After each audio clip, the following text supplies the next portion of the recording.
It is an amazing, surprising, or potentially not that surprising result as Wolverhampton Wanderers have beaten Tottenham Hotspur. I believe that this could be the seminal moment in Tottenham's season. I think everything that we've seen happen to Tottenham this week is the very definition of Spursism, and I wonder now if they are going to have it in them to recover. We have a caller on the line. I believe that Daniel is waiting to talk to us. Daniel is a Tottenham fan. What's on your mind, Daniel? Hi, mate. You right? I am. To be honest, there's a spring in my step, Daniel, but I imagine there isn't in yours. Well, there would be, mate, 'cause you got very lucky the other week. Certainly if it was 11v11, that wouldn't be the same scoreline. We both know that.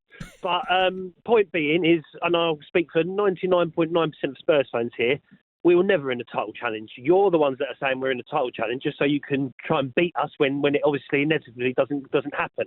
We were never in that. We don't have the squad for that. We don't spend the money for a title challenge. That was never the case. The case was getting back into Europe, and if the season started well, which at the moment it certainly is, a potential top four challenge. And that has always been the objective. And Tottenham Hotspur, at the moment, are a potential top four team, not a title challenging team. So you saying that is just an excuse so you can bash us when the inevitable happens and we don't win the title, which was never going to happen anyway. Although Daniel, as much as I probably agree with you, I never thought that Tottenham were capable of winning the league. And I do believe that if you end up qualifying for the top four, if you make it into the European Cup next season, that is a fantastic season from Tottenham Hotspur and for Postecoglou in particular. However, you can understand why we were saying that Tottenham were title contenders. We were more than a quarter of the way through the season. You were unbeaten. You were top of the league. You'd played, 10 and you won 8. Surely you were starting to dream a touch. Well, not really, because you still had people beating us down by saying we didn't play anyone that well.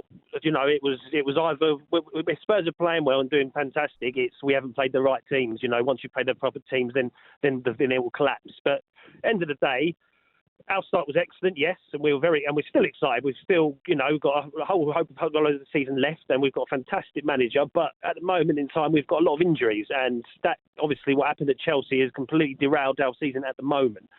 But we've got January to come, so there's a chance to potentially rectify that. But at the moment, our goal is to get top four. That's our realistic aim, and we can still do that.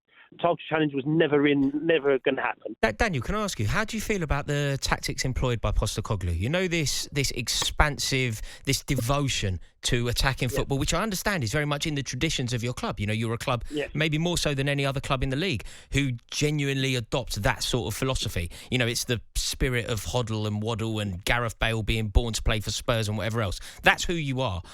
Does it even wear thin with you, though? You know, when you see Højbjerg taking a quick free kick in the 90th minute, for example, are you pulling your hair out in that circumstance? Well, look, at the end of the day, for instance, let's go back to the Chelsea game, which obviously we lost in the end. But, let's be fair, we put a good fight there with 9 men. If this was under Conte and Mourinho, we would have sat back for 60, 70 minutes and it had just been a bombard of attack after attack after attack. And what happens, certainly with Conte and Mourinho, was we used to go to these games where we should be winning, i.e. the smaller clubs, and we would sit back for 90 minutes and catch them on the counter. And this is where Spurs fans got fed up, and they got fed up with that philosophy. We now go into games attacking. We might not win them all, but we go into games looking like we want to win.